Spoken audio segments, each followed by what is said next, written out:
June 15న సూర్యుడు మిథున రాశిలోకి ప్రవేశిస్తున్నాడు. గురువుతో సంయోగం, రాహువు ప్రభావం వల్ల కొన్ని రాసుల వారు సమస్యలు ఎదుర్కొంటారు. ఈ కథనంలో ఆ రాసులు, ఎదురయ్యే సమస్యలు, పరిష్కార మార్గాల గురించి తెలుసుకుందాం.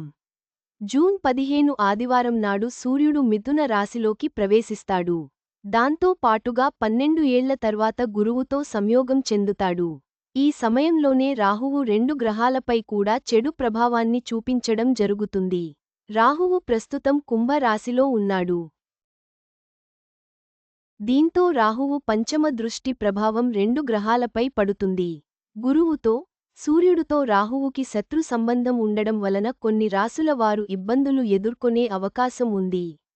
ముఖ్యంగా 5 రాసులు వారు తీవ్రమైన ఇబ్బందులను ఎదుర్కోవాల్సి ఉంటుంది. కెరీర్లో కూడా సమస్యలు రావచ్చు. మరి ఈ సమయంలో ఏ రాసుల వారికి ఇబ్బందులు వస్తాయి, ఏ రాసుల వారికి ఎలాంటి ఇబ్బందులు వస్తాయి వంటి విషయాలని ఇప్పుడే తెలుసుకుందాం. మకర రాశి 6వ ఇంట్లో గురువు, సూర్యుడు సంయోగం జరుగుతుంది. దీంతో శత్రువుల వలన ఇబ్బందులు వచ్చే అవకాశం ఉంది. ఈ సమయంలో మకర రాశి వారికి ఆరోగ్య సమస్యలు వచ్చే అవకాశం ఉంది.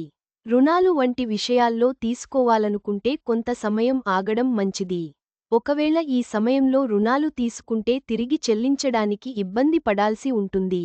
కర్కాటక రాశి వారికి ఈ సమయంలో చిన్నపాటి సమస్యలు ఎదురయ్యే అవకాశం ఉంది. సూర్యుడు, గురువు కలయిక 12వ ఇంట్లో జరగడంతో ఆరోగ్య సమస్యలు వస్తాయి. ఆర్థిక పరంగా కూడా ఇబ్బందులు రావచ్చు. అనవసరంగా డబ్బులు వృధా అవుతాయి. ఆకస్మాత్తుగా ఖర్చులు పెరుగుతాయి. ఆదా చేసిన సంపాదన మొత్తం కరిగిపోతుంది. విదేశీ పర్యటనలు క్యాన్సిల్ అయ్యే అవకాశాలు ఉన్నాయి.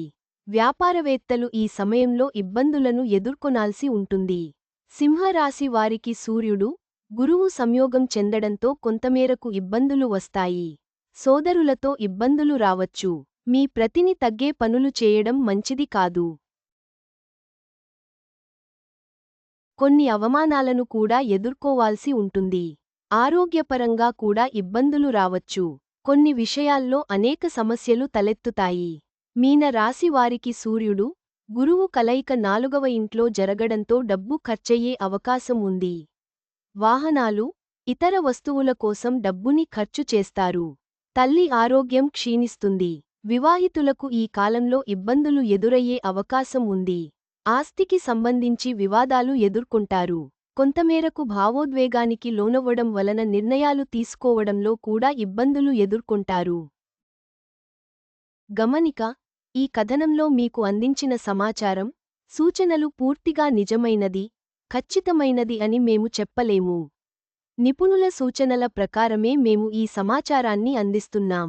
వీటిని పాటించే ముందు ఖచ్చితంగా సంబంధిత రంగంలోని నిపుణుల సలహా తీసుకోవడం మంచిది.